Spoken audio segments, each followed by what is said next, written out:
아멘. 우리 다 함께 성경 말씀 보겠습니다. 오늘은 사도행전 21장 1절에서 14절 말씀입니다. 제가 읽어드리겠습니다. 사도행전 21장 1절에서 14절 말씀입니다.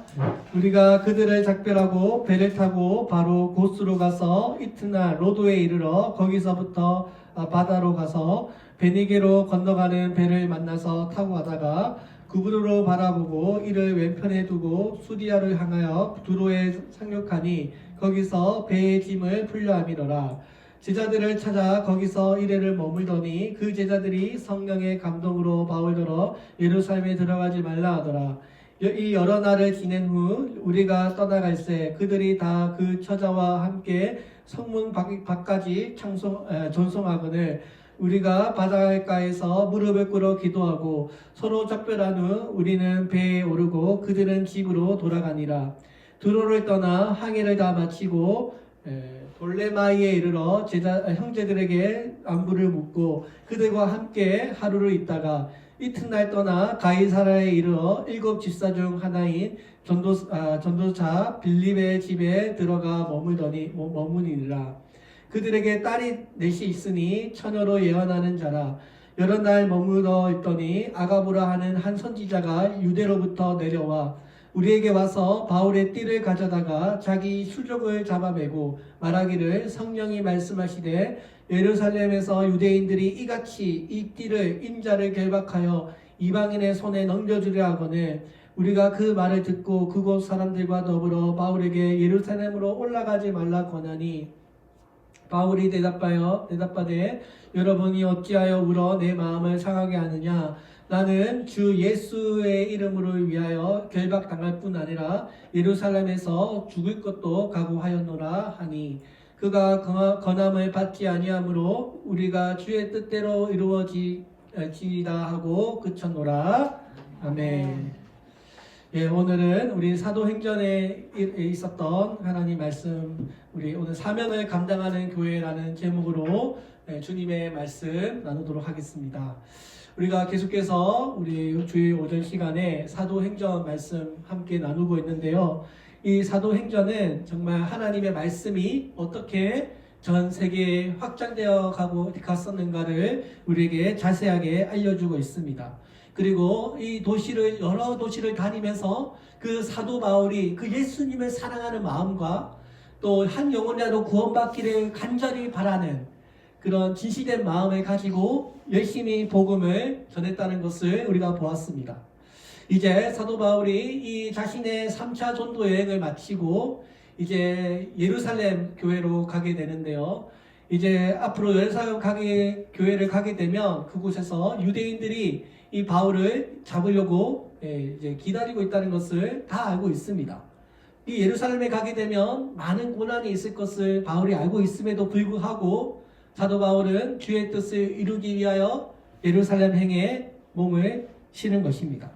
오늘 이 본문에도 많은 사람들이 바울에게 예루살렘으로 가지 말라라고 만류를 하고 있었는데요. 근데 바울이 뭐라고 해요? 나는 죽음을 각오하고라도 예루살렘을 가겠다라고 하는 아주 순교의 정신이라 할까요? 아주 비장한 각오를 우리에게 내비쳐주고 있습니다. 우리 왜 예수님께서 십자가에 달려 죽이시기 전에 베드로가 예수님 만류하지 않습니까? 십자가의 길을 만류했던 것처럼 오늘 이 예루살렘으로 향하는 이 바울의 모습이요 마치 십자가의 여정을 떠났던 그 예수님의 모습과 아주 흡사한 것을 우리가 보게 됩니다. 오늘 이 고난이 있다는 것을 알고 있음에도 사도 바울은 하나님의 뜻을 이루기 위하여 예수님께서 걸어가셨던 그 십자가의 길을 걷고 있는 것입니다. 오늘도 우리 교회 성도님들도 이 바울처럼 예수님처럼 정말 하나님을 사랑하는 마음으로 이 신앙의 여정을 함께 하기를 바랍니다. 고난을 통해서도 예수님을 닮아갈 수 있는 그런 사람들이 되시기를 바랍니다. 사도 바울이 제2차, 3차 그 전도 여행에서 많은 유럽의 나라들을 방문하고 또 특히 이 그리스 나라에서 가장 오랫동안 시간을 머물면서 하나님의 은혜를 전했던 곳이 바로 이 그리스고 또 고린도였습니다. 오늘날로 말하면 터키 서부 지역, 이 지역에서 가장 오랫동안 머물면서 이곳에서 가장 오랫동안 말씀을 전했던 곳이 또 에베소였습니다. 오늘날 이 에베소는 소아시아 터키 지역의 아주 중요한 상업 도시였고요. 또 우리가 알고 있듯이 이 에베소에는 원형 경기장, 여러분 다들 아시죠? 그 큰 원형 경기장, 25,000명을 수용할 수 있는 아주 큰 원형 경기장을 가지고 있을 만큼 거대한 도시였다는 것을 우리가 알 수 있습니다. 사도 바울이 이런 유럽의 많은 나라들을 다니면서 이런 큰 도시들을 중점으로 사도 바울이 복음을 전파했고요. 또 이곳에서 교회를 세우게 되었습니다. 사도 바울이 3년 반 동안 그 에베소에 해당해서 두란노 서원에서 하나님의 말씀을 전파했고요. 또 그곳에서 많은 사람들을 만나서 눈물로 목회했다고 했습니다. 사도 바울이 교인들을 보살피고 또 전도 사역을 마치고 이제는 다시는 내가 이곳에 돌아올 수 없다는 것을 알았고요. 어떻게든 예루살렘으로 가고자 했습니다. 오늘 이 사도 바울은 예루살렘에서 자신을 향한 결박과 환란이 기다리고 있다는 것을 바울은 이미 알고 있었습니다. 몇 차례나 성령이 그에게 말씀했고요. 여러 사람을 통해서 바울에게 말씀했습니다. 그러나 사도 바울은 이제 그동안 자기가 세웠던 그 많은 구제 헌금들을 가지고 이제 예루살렘으로 향하는 것입니다. 자, 오늘 본문에 보니 바울이 두로에 있는 그 교회 교인들을 만나게 됩니다. 4절 5절에 이렇게 말씀합니다. 제자들을 찾아 거기서 이래를 머물더니 그 제자들이 성령의 감동으로 바울더러 예루살렘에 가지 말라 하더라.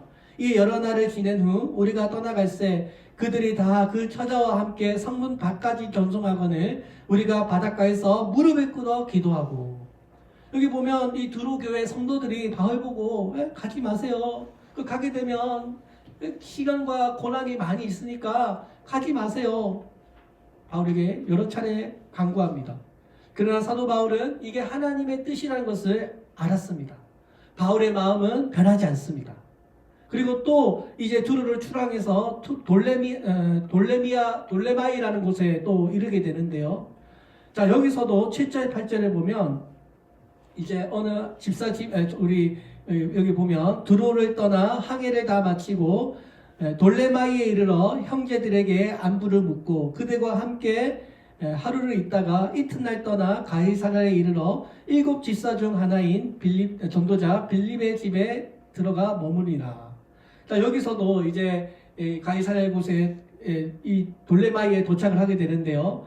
왜 우리 사도행전에 보면 7 집사 세웠던 거 기억나시죠? 자, 그 교회 7 집사 중에 하나였던 전도자 빌립의 집에 들어가게 됩니다. 자, 그곳에 7 집사의 집에 전도자였던 빌립의 집에 머무게 됐는데요. 이 빌립이 우리 왜 스데반이 순교한 다음에 사마리아에서 가이사랴에 이르기까지 복음을 전파했다고 알려져 있습니다.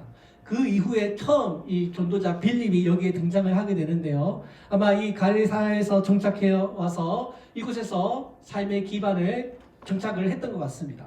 자, 여기 보면 8절 9절에 보면 자, 빌립의 집에 딸이 넷이 있는데 그 네 처녀가 예언을 한다고 했습니다. 빌립 하나님께서 이 빌립의 자녀들에게 복을 주셨는데요. 예언을 할 수 있는 그런 큰 능력을 이 자녀들에게 주었습니다. 빌립 자신이 복음을 전하는 전도자의 삶을 살았을 뿐만 아니라 그 네 딸들도 하나님의 말씀을 전파하고 또 예언을 할 수 있는 그런 큰 축복을 받게 되었던 것입니다. 자, 원래 이 초대교회 당시에는 교회 대부분 이 교회를 봉사하는 사람들은 되게 가부들이었는데요. 근데 오늘 여기 처녀들이 하나님의 말씀을 잘 전했다는 것은 굉장히 이례적인 일이라는 것입니다. 이 빌립의 딸들이 처녀임에도 불구하고 하나님의 말씀을 예언할 수 있는 그런 능력을 가지고 있었고, 그래서 초대교회에 아주 중요한 역할을 감당했다는 것을 우리가 알 수 있습니다. 바울이 이 빌립의 집에서 여러 날을 머물고 있는데요. 또 이 여러 날이 있는 동안에 또 아가보라고 하는 예언자가 유대에 이 집에 내려오게 됩니다. 이 아가보는 그 옛날에 사도행전에 그 예루살렘 교회의 흉년이 될 것이라고 예언했던 그 선지자입니다. 우리 10절 11절에 보면 사람들이 여러 날 머물러 있더니 아가보라 하는 한 선지자가 유대로부터 내려와 우리에게 와서 바울의 띠를 가져다가 자기 수족을 잡아매고 말하기를 성령이 말씀하시되 예루살렘에서 유대인들이 이같이 이 띠를 임자를 결박하여 유대인의 손에 넘겨주려 하거늘. 자, 우리 과거에 예루살렘에 큰 기근이 들 거라 예언했던 그 아가보가 또 바울을 만나게 되는데요. 이때 이 하나님의 감동이, 하나님의 음성이 이 아가보에게 예언을 줍니다. 이 아가보도 바울에게 큰 고난이 있을 것을 알았던 것입니다. 그래서 어떻게 해요? 바울에게 가서 바울의 허리띠를 가져다가 자기의 손과 발을 묶으면서 이런 일들이 당신에게 일어나게 될 것입니다. 가지 마세요. 이렇게 만류하는 것입니다. 지금 이 아가보가 바울의 띠를 가지고 자신의 손과 발을 묶음으로써 앞으로 이런 일이 일어나게 될 것을, 많은 환난이 있을 것임을 지금 보여주었던 것입니다. 사랑하는 여러분, 오늘 이렇게 많은 사람들이 앞으로 바울에게 임하게 될 많은 고난이 있을 것을 예언하고 있습니다. 또 바울이 닥치게 되는 이 고난은요, 유대인들에게, 이방인들에게 넘겨지게 된다는 점에서 마치 예수님의 순환과 유사라는 것을 또 볼 수 있습니다. 그래서 아가보 선지자는요, 예루살렘으로 가는 그 길을 말려고 있습니다. 12절에 보세요. 우리가 그 말을 듣고 그곳 사람들과 더불어 바울에게 예루살렘으로 올라가지 말라 권하니. 자, 가을 사례에 있는 그 두루의 교인들 뿐만 아니라 오늘 현재 이 성도들도 바울에게 그 예루살렘에 가는 길을 만류하고 있습니다. 여기서 바울의 예루살렘에 가는 이 만류하는 정도가 더 강화되고 있는데요. 여기 번역에 보면 간곡히 전하였다고 했습니다. 아주 간절하게 바울의 그 가는 길을 만류했다는 것입니다. 자, 그런데도 바울의 이 주님을 향한 그 순교의 길, 그 어떤 고난의 길을 막을 수 없었습니다. 13절에서 사도 바울이 대답하되 여러분이 어찌하여 울어 내 마음을 상하게 하느냐? 나는 주 예수의 이름을 위하여 결박당할 뿐 아니라 예루살렘에서 죽을 것도 각오하노라 하니. 바울이 교인들에게 내 마음을 상하게 하지 말라 달라고 부탁을 합니다.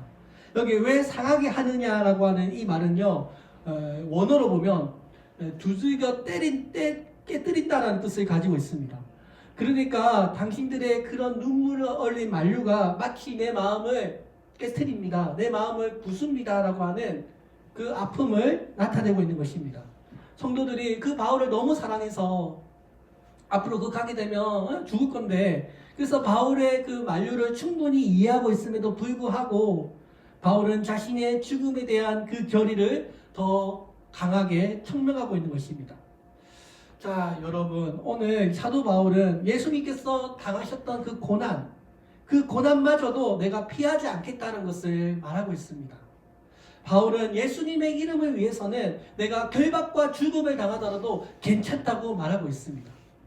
사도 바울은 앞으로 내가 달려갈 길과 주 예수께 받은 사명을 위해서는 내 생명조차 조금도 귀한 것으로 여기지 않겠다고 말하고 있습니다. 사랑하는 여러분, 왜 이렇게 사도 바울이 예루살렘 교회로 가고 싶어 했을까요? 왜 자신의 목숨마저도 내어놓고 나는 꼭 예루살렘에 가야 한다고 말하고 있을까요? 여러분, 그 이유는 바로 예수님의 뜻을 이루기 위해서입니다. 생각해 보세요. 제 1차, 2차, 제 3차 전도 여행을 다니면서 사도 바울이 뭘 하나요? 교회를 개척하고 그곳에 이방 교회들에게 많은 헌금을 거둡니다. 이 헌금은 뭐예요? 예루살렘 교회에 큰 기근이 들어서 예루살렘 교회 성도들이 굉장히 가난했어요. 그래서 그들 힘으로 이 교회를 이제 운영하는 게 힘드니까 바울에게 헌금을 부탁합니다. 사도 바울이 이방의 많은 교회들을 다니면서 그곳에서 교회를 개척하고 헌금을 많이 걷어서, 연보라고 하죠. 연보를 걷어서 예루살렘 교회로 전달하려고 하는 것입니다. 여기에 사도 바울이 목숨을 걸고 있습니다. 왜 이게 중요할까요, 여러분? 왜 사도 바울이 그 구제 헌금을 예루살렘의 교회에 전달하는 것을 목숨을 걸고 이렇게 하려고 했을까요? 사도 바울은 이방 교회에 자기가 세운 그 이방 교회 성도들의 그 헌금을 예루살렘 교회에 전달해야 한다는 아주 강한 의무감에 사로잡혀 있습니다. 사도 바울은 자기가 세운 그 이방 교회들의 헌금을 그 예루살렘 교회 성도들에게 전달하는 것이 이방 교회와 예루살렘 교회의 어떤 단합을 위한 아주 중요한 역할을 한다고 판단했기 때문입니다. 여러분 생각해 보세요. 사도 바울이 이방 교회, 이방 지역을 다닐 때마다 사도 바울에게 공격했던 유대인들이 있습니다. 그 유대인들은 사도 바울을 어떻게 공격해요? 사도 바울은 예수님을 진짜 만난 제자도 아니고 자칭 사도야. 예수님의 12사도도 아니고 자기가 스스로 예수님을 만났다고 떠드는 사도고, 또 사도 바울이 세운 저 교회들 다 가짜 교회야. 아무 자격지 없는 자격증도 갖추지 않은 사람이 세운 교회이기 때문에 저 이방 교회들은 다 가짜 교회들이야. 이렇게 떠버리는 겁니다. 자, 그러니까 사도 바울이 이 이방인의 헌금들을 다 걷어서 예루살렘 교회에 전달함으로써, 그리고 그 예루살렘 교회가 그 이방 교회의 헌금을 받아들임으로써 이방 교회와 예루살렘 교회는 하나의 교회라는 것을 청명하는 것입니다. 그동안 사도 바울을 끊임없이 공격하고 또 바울이 세웠던 그 이방 교회들은 가짜 교회라고 하는 그 모든 루머들을 다 잠재우기 위해서 그 예루살렘 교회가 공식적으로 그 연보를 받아들임으로써 예루살렘 교회와 사도 바울이 세운 그 수많은 이방 교회들은 다 예수님의 하나된 교회라는 것을 많은 사람들에게 공식적으로 알리는 그런 기회로 삼았기 때문입니다. 여러분 이해가십니까? 자, 그래서 사도 바울이 여기에 자신의 목숨을 걸고 그 헌금들을 예루살렘 교회에 전달하고자 했던 것입니다. 자, 그래서 구제 헌금을 이방 교회와 이 예루살렘 교회가 우리가 동일한 하나의 교회다. 유대인이나 이방인이나 다 하나님의 백성이라는 것을 천명하고자 했던 것입니다. 예루살렘의 유대 그 신자들과 또 이방인 교회의 이방 신자들 사이에 어떠한 소원한 관계가 아니라 이제 하나의 연합된 교회라는 것을 알리기 위해서 사도 바울이 목숨을 걸고 헌금을 전달해주고자 했던 것입니다. 여러분 갈라디아서 3장 28절 말씀 우리 함께 읽겠습니다. 시작. 너희는 유대인이나 헬라인이나 종이나 자유인이나 남자나 여자나 다 그리스도 예수 안에서 하나니라. 아멘. 여러분, 자, 우리가 다 유대인이나 헬라인이나 다 하나님의 백성 되었다는 것을 우리 다 믿습니다. 근데 이 당시에 사도 바울이 활동했던 이 당시에 유대인들은 이것을 믿지 않았어요. 유대인들은 아주 우울의식에 사로잡혀 있기 때문에 우리들은 특별한 하나님의 백성이고 저 이방인들은 지옥에 가야 되는 땔감들, 그렇게 생각했던 겁니다. 예수님을 믿은 이후에도 여전히 교회 안에 이런 갭이 있었어요. 자, 그래서 사도 바울이 이것을 천명한 것입니다. 하나의 스님을 믿으면 이방교회나 예루살렘 교회나 우리가 다 예수님 안에서 하나다, 하나의 교회다라는 것을 이야기했던 것입니다. 오늘 예수님께서 우리의 모든 죄를 다 담당했다는 것을 우리가 믿습니다. 예수님을 내 인생으로 믿기 전에는 내가 내 인생을 종로를 하고 있던 세상의 가치와 기준으로 우리가 살았습니다. 그동안 우리가 배웠던 모든 학문들은 다 초등학문에 불과한 것을 이제 우리가 알게 되었습니다. 자, 그래서 어떻게 됐나요? 우리가 이제 우리 영적인 소유권, 우리 지난주에 말씀드렸죠? 부동산에만 소유권이 있는 것이 아니고요, 우리 영혼에도 소유권이 있습니다. 우리가 예수님을 왕으로 받아들이는 그 순간 우리를 억압하고 있던 모든 사단으로부터 우리가 자유하게 되고요, 내 영혼의 주인은 예수님으로 바뀌게 된 것입니다. 자, 그리고 이 교회도요, 예수님의 피값으로 사신 이 도시 성교교회, 사단이 감히 시비 걸 수 없도록 예수님께서 예수님의 피로 그 모든 사단의 저주와 또 우리가 갚을 수 없는 모든 빚을 예수님께서 대신 지불하셨던 것입니다. 여러분, 제가 32살에 결혼을 했는데요, 지금까지 정유와 사모를 만나서 한 사람에게 종속되어 살고 있습니다. 근데 여러분, 한 사람에게 제가 이렇게 종속되기 전에 저의 삶은 더 자유로웠을까요?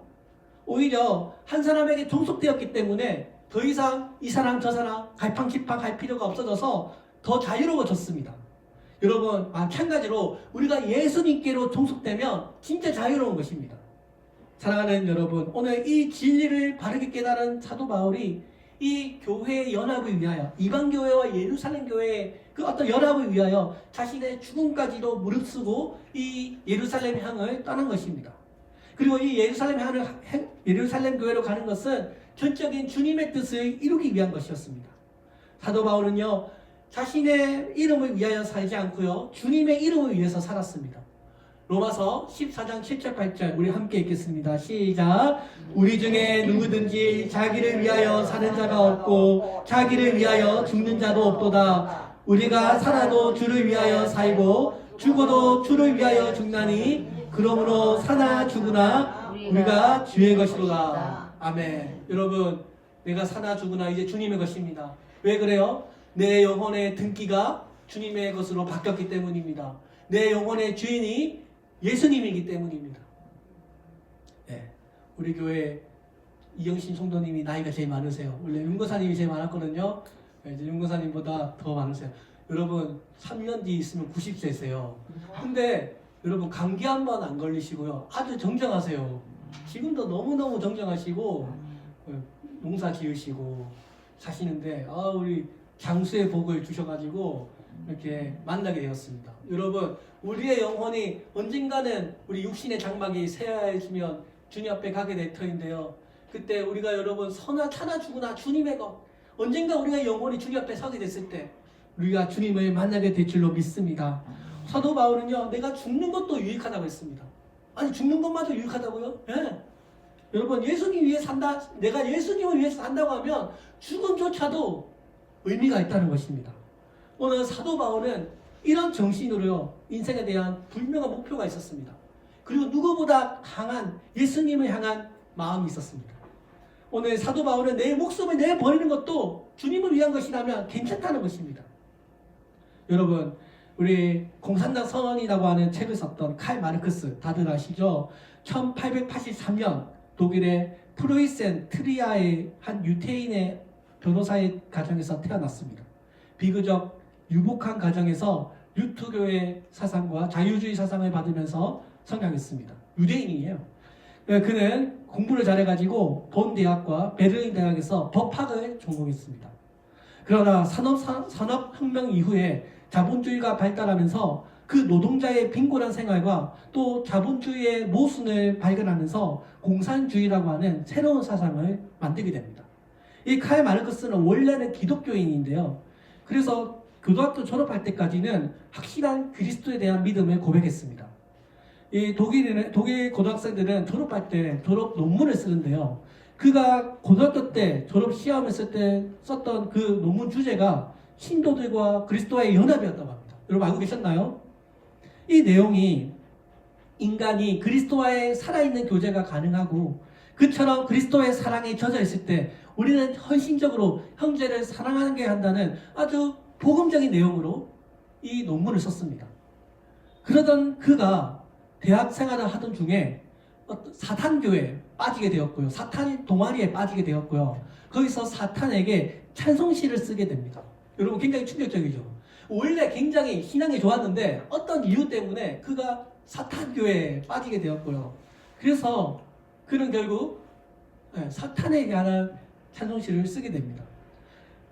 여러분 우리가 오늘 사도 바울처럼 어떠한 결박과 환난을 만날지라도 우리의 사명은 잊지 말아야 한다는 것입니다. 여러분 한때 잘 믿었다고 해서 계속 잘 믿는 것이 아닙니다.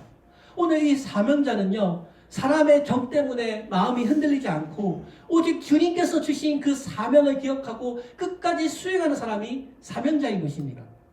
오늘 사도 바울이 드로와 가이사랴에서만 아니라 사도행전 20장 23절에서 고백했듯이 성령님이 나를 향하여 결박과 환난이 기다린다는 것을 내가 알고 있지만, 그러나 그것이 주님의 뜻을 이룰 수 있다면 그 상황에서도 자신의 것을 내어드릴 수 있는 그러한 마음을 품어 있었던 것입니다.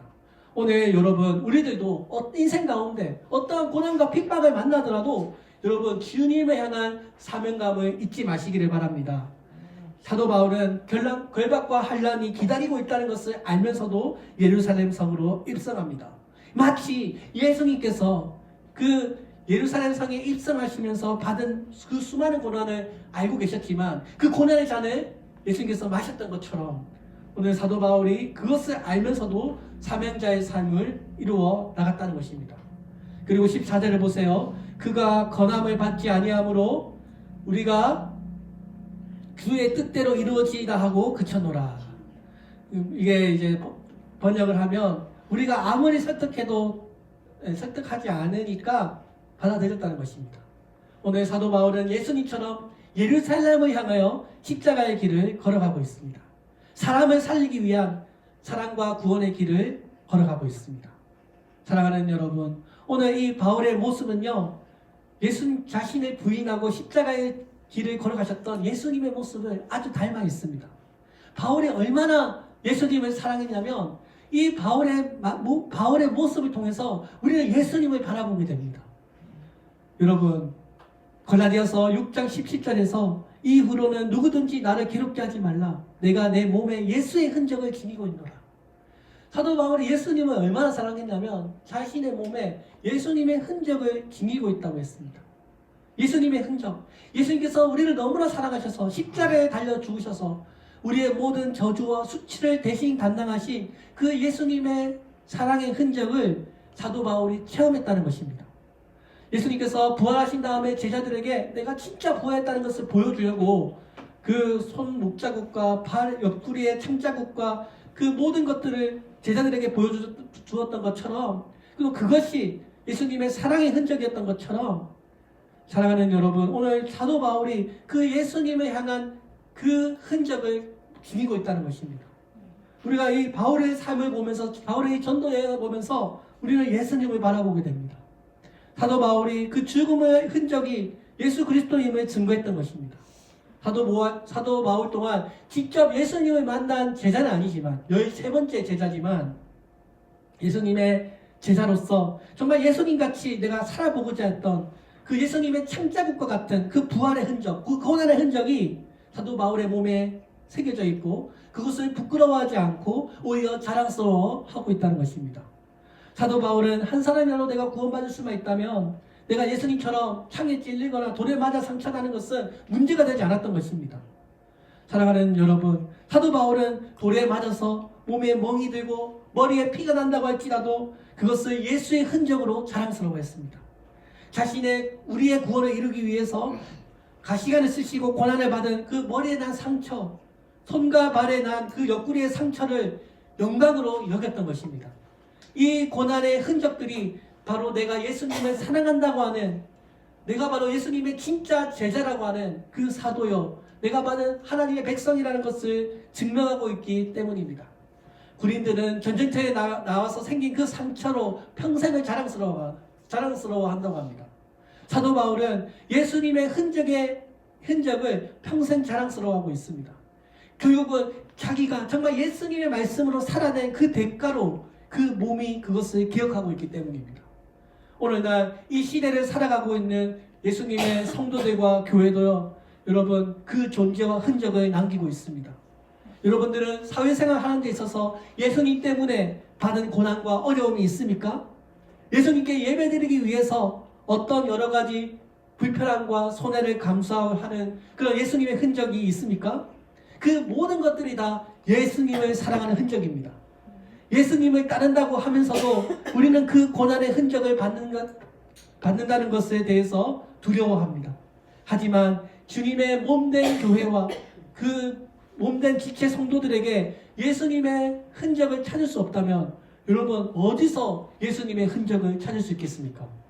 저는 오늘 이 시간 저와 여러분들을 통해서 예수님의 흔적이 있는지를 보기를 원합니다. 우리가 예수님께 무릎을 꿇고 눈물 흘리고 기도하는 그 모든 것들이 예수님의 흔적을 새기는 것입니다.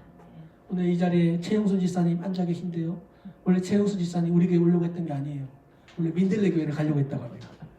민들레 교회를 가려고 카렌스에 시동을 걸었는데 여러분 급발진이 생겨가지고 죽을 뻔했대요. 차가 다 망가지고요. 브레이크가 안 걸려가지고요. 거의 죽다 살아났습니다. 근데 그때 우리 교회 이은석 권사님이 전화를 하셔가지고 좀 시다요. 네. 맞죠? 시다죠? 지어내는 얘기 아닙니다. 차가 안 멈춰가지고요. 전봇대에 박으셨대요. 그래가지고 그때 우리 이은석 권사님이 그쪽으로 가지 말고 우리 교회 나오라고 하셔가지고 우리 여기 앉아 계세요. 할렐루야. 아멘. 우리 최영석 권사님, 제가 아반떼 타고 다니는데요, 아반떼 아주 안전합니다. 아반떼로 바꾸시기를 기도합니다. 이번에 우리 저기 전성호 집사님이랑 같이 서천 갔다 왔는데요, 저 한 번도 운전하면서 벤츠 직접 본 적이 없거든요. 야, 우리 전성호 집사님 제네시스, 그랜저, 벤츠 다 직접 버리더라고. 야, 아반떼가 우리 같이 갔었어. 네, 같이 갔어요. 아, 이렇게 훌륭한 차구나. 야, 제가 그걸 느꼈습니다. 아니 우리 지난주에 우리 장례식장 있어가지고 갔는데, 아, 아반떼가 이렇게 훌륭한 차구나. 제가 그런 거 느꼈습니다. 아반떼는 급발진이 없습니다. 네. 그래서 지금 여러분, 우리 여기 최영순 집사님이 그 민들레 교회 가다가 사고가 나가지고, 야, 죽다 살아나가지고 우리 교회 나오셨어요. 이게 하나님의 뜻이구나 생각하고 우리 교회 나오고 있습니다. 할렐루야. 네, 저는 하나님의 인도하심이 이런 거지 뭐 다른 게 있겠습니까? 이런 게 하나님의 인도하심이라고 저는 믿습니다. 오늘도 여러분, 하나님 위해서 내가 고난을 당하고 내가 핍박을 받고, 그게 다요 하나님 나라 상급이고요, 여러분의 마음에 예수님의 흔적을 남기는 것입니다. 내가 전도를 하는데 욕을 먹고 창피를 당하고 거절을 당하고 수치스럽고, 그게요 다 예수님의 흔적을 남기는 것입니다. 여러분, 성도들이 기억하고 하나님이 기억하고 내 몸이 그것을 기억합니다. 오늘 하나님께서 우리의 구원을 이루기 위해서 그 몸부림치셨던 그 십자가의 흔적을 아는 사람은요, 똑같이 우리의 삶에도 예수님의 흔적이 남기게 되어 있습니다. 오늘 여러분, 저와 같이 전도하고 교회를 위해서 수고하고 눈물 흘리고 기도하는 것을 하나님은 기억하십니다. 그리고 오늘 바울처럼 기도하고 그것을 만류하지 않습니다. 사랑하는 여러분, 바울을 설득하려던 그 사람들이 바울의 의지를 끊는다는 것이 불가능하다는 것을 알게 되었고, 앞으로 닥치게 올 그 불행을 넘어 주님의 뜻을 이루어 달라고 기도하고 있습니다. 오늘 이 사도 바울의 절박한 마음, 이 절박함을 가지고 우리에게 지금 편지를 쓰고 있고요, 이 사도행전을 읽을 때마다 구구절절 그 삶의 전도의 현장에서 바울이 이겨냈던 그 여러 가지 고난과 또 어떻게든 그 하나님의 영광에 참여하려고 하는 그 바울의 모습을 볼 때마다 눈물이 납니다. 자신의 생명보다 하나님을 더 사랑하는, 성도들을 더 사랑하는 바울의 눈물겨운 사랑을 우리가 알게 됩니다. 사랑하는 여러분, 이것이 여러분 환경이 중요한 것이 아닙니다. 중요한 것은 그 환경을 이겨내게 하시는 주님의 손길이 우리에게 언제 임하느냐가 중요한 것입니다. 오늘 이런 초라한 모습 가운데서도 이렇게 눈물 흘리며 기도해서 그 이방 교회를 세웠듯이 결국 교회를 세우는 것은 하나님의 손에 달려 있습니다. 오늘 비록 많은 사람이 모여 있지 않지만, 주변에 많은 그 큰 교회, 우리 교회가 지금 보이지 않게 덮여 있지만, 그래도 하나님께서는 지금도 주님을 위해서 기도하고 주님의 편에 서는 자들을 하나님은 기억하고 계십니다. 사랑하는 여러분, 전도하기 위해서 눈물 흘리고 낯선 사람들에게 전도지를 흘리는 그 흔적을 하나님은 기억하십니다. 오늘 여러분, 낙타 아시죠? 낙타는 하루를 시작할 때 무릎을 꿇고요, 하루를 마칠 때 주인 앞에서 무릎을 꿇는다고 합니다. 낙타의 그 무릎은 볼품이 없지만 그것이 또 주님에 대한 그 순종과 그 복종의 흔적이 바로 낙타의 무릎인 것입니다. 오늘 여러분, 낙타의 무릎처럼 내가 예수님을 위해서 고난과 상처의 흔적들, 하나님의 말씀에 순종하기 위해서 몸부림쳤던 것을 하나님은 귀하게 여기십니다. 예수 그리스도의 십자가의 고난의 흔적은 우리를 향한 영혼의 흔적이, 영혼 구원의 흔적이고 또 말씀의 흔적이었던 것입니다. 주님의 부르심을 받은 성도들과 교회에서 이런 예수님의 흔적을 찾아낼 수 없다면 여러분, 어디서 예수님의 흔적을 찾아낼 수 있겠습니까? 우리가 예수님의 흔적을 드러내는 삶을 살아야 될 줄로 믿습니다. 장차 우리가 예수님 앞에 설 때 우리가 이 땅에서 받은 우리 여러 가지 수치들, 예수님의 흔적들은 부끄러움이 아니라 하나님 앞에서 칭찬이 될 줄로 믿습니다. 우리 도시 선교교회가 주님의 뜻대로 순종하여 감당하여 모든 흔적들이 다 하나님 앞에 영광이 될 줄로 믿습니다. 기도하겠습니다. 살아계신 하나님, 감사합니다. 오늘 이렇게 주님의 전에 함께 모여서 예배드리게 해주시고, 하나님, 우리 도시 선교교회를 사랑하는 마음으로 아버지 보이지 않지만 이 많은 교회에 덮여져 있지만 우리가 주님을 위하여 기도하고 영원하고자 이곳에 모여서 교회를 하고 있습니다. 하나님, 우리 도시 선교교회에 예수님의 흔적이 남게 하여 주시옵소서.